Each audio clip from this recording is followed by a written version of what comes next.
Tudo bem, vamos ver se isso vai doer. Ai, ai. Beleza, não desmaia, não diz... Não.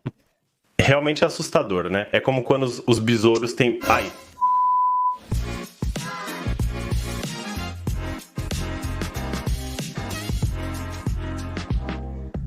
O fato é que, para gravar um filme sobre um gafanhoto, eu preciso de um gafanhoto.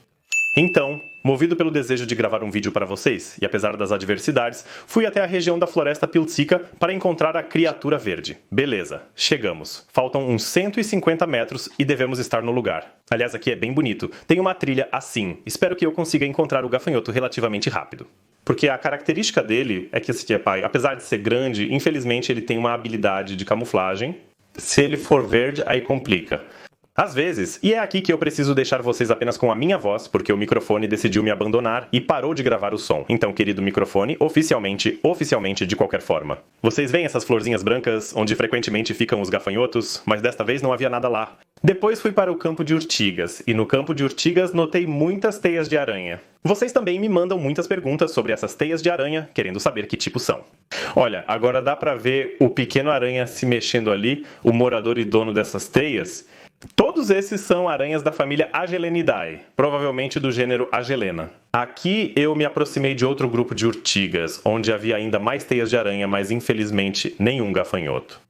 Estou longe de ser cético, mas já andei um bom pedaço e, poxa, não vi nenhum. Era como se tivessem sumido do planeta. Porém, diante da lente da câmera, surgiu uma joaninha muito detestada. Alguém sabe o que é? Isso mesmo, essa é a Harmonia cheiridis, a joaninha asiática. Sim. Ouçam, eu o espantei. Não sei se vocês conseguem vê-lo, mas agora ele está literalmente no centro do quadro. Beleza, só espero que ele não fuja agora, porque eles são muito rápidos. Esperem aí, vocês estão vendo ele. Mas que linda fêmea verde. Então eu estava certo, elas realmente aparecem aqui. Eu suspeito que ela vai fugir, mas vamos ver. Vocês estão vendo ela? Mas que criatura enorme! Ela não está fugindo. Isso é novidade. Ok, não está ruim. Se ela não está fugindo, ótimo. Eu não esperava que ela fosse tão amigável assim. Caramba! Ok, eu a tenho em uma posição, digamos, relativamente controlada. Ouçam, vamos tirá-la desse lugar. Depois de gravar o vídeo, é claro, ela será devolvida à natureza. Excelente. E isso é obviamente uma fêmea, né? Porque ela tem isso, o ovipositor, aquele tipo de estilete. Aliás, esperem, onde foi que eu a deixei? Aqui, vejam, ela está aqui. E aqui tem alguma coisa. Tem, mas é algum casulo de alguma coisa, provavelmente de uma aranha. E estou um pouco tentado a abri-lo e ver o que tem dentro. E que lugar é esse, afinal? Olhem, aqui está o gafanhoto, aqui está o casulo. E logo atrás do casulo, vejam no centro da imagem, outro ortóptero. E essa é uma fêmea pelo que vejo, porque também tem o ovipositor, é de outra espécie, também da família dos gafanhotos, mas isso não é tudo, porque aqui está o macho. Acho que é um macho, pelo que me parece. Praticamente tudo em 1 metro quadrado. Onde está a fêmea? Ah, aqui está, agora de cabeça para baixo. Decepção, tristeza e desespero, havia um casulo. No fim das contas, o invólucro estava vazio. Beleza, não vamos enrolar, vamos pegar essa bela criaturinha e cair fora daqui. Com os gafanhotos é preciso ter cuidado ao pegá-los, pois podem beliscar a pele se manuseados incorretamente. Então vamos fazer assim, sabe, com jeito. Ok, peguei, beleza. E desse jeito ela não se machuca. Eu não me machuco. Beleza, não voe. Não, ali tem uma janela. E ele gosta muito de voar por aí. Espera, vou mostrar ele pra vocês de perto. Ele é assim, eu esperei realmente muito tempo para fazer esse vídeo, e não foi porque esses gafanhotos são raros ou algo assim, simplesmente aconteceu assim. Espero que esse vídeo seja útil, especialmente para as pessoas que têm medo desses gafanhotos. E eu sei, por sinal, que tem bastante gente assim. Sejamos sinceros, quando um bicho do tamanho de um dedo mindinho entra pela nossa janela num dia quente e ensolarado, com as janelas todas abertas, é pânico, né? Mas será que realmente tem motivo para ter medo? Vamos começar talvez com algumas informações bem básicas. Os gafanhotos são insetos. Insetos ortópteros, comumente encontrados na Polônia, pertencem a uma ordem específica de insetos chamada Orthoptera. E realmente eles têm asas retas, então está tudo certo. Os gafanhotos na Polônia existem em 3 ou 4 espécies. Depende se considerarmos uma que é muito rara e apareceu recentemente. Sempre aprendi que temos 3 espécies de gafanhotos do gênero Teptigonia aqui. Este é justamente o Teptigonia, este é o gafanhoto verde, o gafanhoto mais popular que existe, o mais conhecido, o mais, bom, querido assim, sabe, mais ou menos. Ele também é provavelmente a espécie de gafanhoto mais comum na Polônia. Uma questão importante aqui é a nomenclatura. Não vamos chamar de gafanhotos todos os seres verdes, grandes e saltadores do campo. Vamos chamar de gafanhotos apenas o gênero Teptigonia, ou seja, essas 3 ou 4 espécies. Se eu mostrasse uma foto dessas para vocês, alguém diria: verde, pula, parece com aquele ali, é um gafanhoto com certeza. Na verdade, não é bem assim. Pois bem, é um inseto que pertence à família dos gafanhotos, mas se chama Watchin brodavnik, então é um watchin, não um gafanhoto.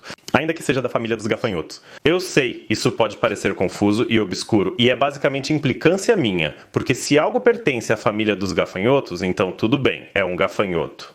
Geralmente, de maneira coloquial, sim, mas como temos nomes inventados, como Watchin brodavnik ou Siodlarka stepova, vamos usar a nomenclatura existente. Então sim, isso é um gafanhoto. E isso não é um gafanhoto. Alguém pode perguntar, tudo bem, mas isso é um gafanhoto? E aqui posso responder com toda certeza que não.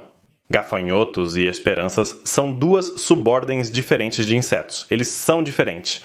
Eles diferem em algumas características. Vai pular? Não, na verdade não. Escutem, eles diferem em algumas características, como o comprimento das antenas, pois pertencem a 2 subordens diferentes. Isso é legal, porque é uma classificação muito simples. Os gafanhotos pertencem aos ortópteros de antenas curtas, pois possuem antenas curtas. Os grilos, incluindo os grilos campestres e o grilo toupeira, pertencem aos ortópteros de antenas longas. Por quê?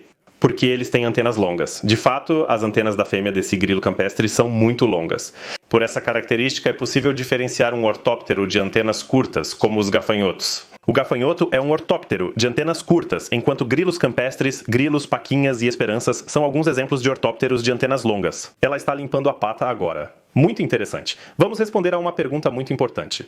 Esse tipo de esperança é de alguma forma perigoso para o ser humano? Será que o pânico que frequentemente surge quando eles aparecem ao nosso redor é realmente justificado?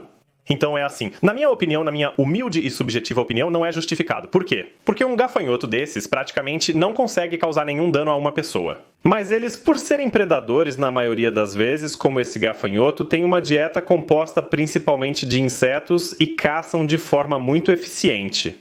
Ele também complementa essa dieta com pequenas partes de plantas, mas na maioria das vezes ele caça outros insetos menores. Ele precisa de alguma forma capturar esses insetos e de alguma forma matá-los. No caso dele, capturar e matar é possível. Em primeiro lugar, graças às pernas, que são cheias de espinhos. E em segundo lugar, graças às mandíbulas muito fortes. E essas mandíbulas fortes, infelizmente, também podem nos afetar. E simplesmente um gafanhoto desses pode nos morder. Sim, o gafanhoto pode morder, mas isso é raro. Como podem ver, estou segurando ele e não sou considerado alimento, senão já teria me mordido. Contudo, aqui nada está acontecendo, então não são monstros que caçam pessoas. Absolutamente não. Mas se eu pegasse esse gafanhoto agora e o pressionasse contra a pele, isso doeria.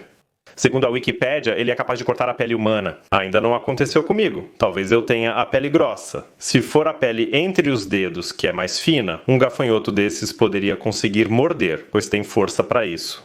Vou dar um exemplo para vocês. Como tenho uma fêmea tão bonita aqui, não pude resistir ao prazer moderado e ao teste de mordida, para ver quanta força ela tem.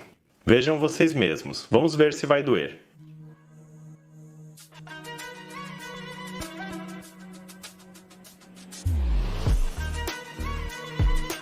Ai,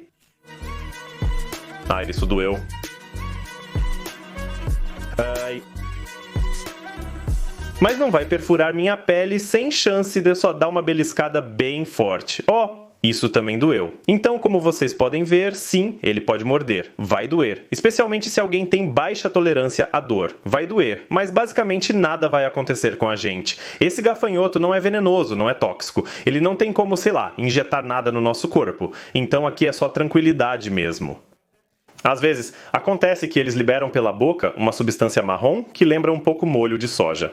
E isso é tipo uma pomada de defesa deles, então se acontecer algo assim, pode ficar tranquilo que não acontece nada, né? Isso não é veneno ou substância tóxica. E agora outra questão, porque recebi muitas perguntas sobre o que está saindo da parte de trás dessa fêmea. Ou seja, esse estilete que parece muito perigoso, que lembra um ferrão, e muita gente também me perguntou o que é esse ferrão. Bem, eu respondo, isso definitivamente não é um ferrão. Esse exemplar não é capaz de me picar de forma alguma, ele não vai querer me espetar. Esse é um órgão chamado ovipositor, que serve aos gafanhotos, entre outros gafanhotos, mas também a muitos outros insetos para colocar ovos. Assim, o que é bastante óbvio, apenas as fêmeas terão esse ovipositor e, em algumas espécies, esse ovipositor é muito longo. Neste caso, não é grande, não é? O ovipositor quase atinge o comprimento do corpo, pode assumir formas muito diferentes e parece um pouco assustador. Mas calma, ele serve para colocar ovos na terra, então elas enfiam isso no solo, não no corpo humano. Quanto à coloração, porque aqui eu também sei que alguns podem encontrar esses gafanhotos verdes que são marrons ou que são amarelos. Curiosamente, esses gafanhotos só são amarelos ou marrons no último estágio de desenvolvimento quando adultos. Devido ao fato de que os gafanhotos passam pela chamada metamorfose incompleta, assim como as aranhas, por exemplo, ou seja, tem uma aranha pequena e depois ela muda de pele e no final é uma aranha grande, certo? O mesmo ocorre com os gafanhotos. Na primavera, elas nascem como pequenas ninfas, que são basicamente miniaturas dos grandes gafanhotos, e ao longo da vida elas passam por várias mudas. E depois dessas várias mudas, finalmente acontece a última muda, da qual surge essa criatura alada. Curiosamente, as ninfas, estágios antes da fase adulta, não possuem asas. As asinhas só aparecem depois da última muda, ou seja, já no imago, certo? No inseto perfeito.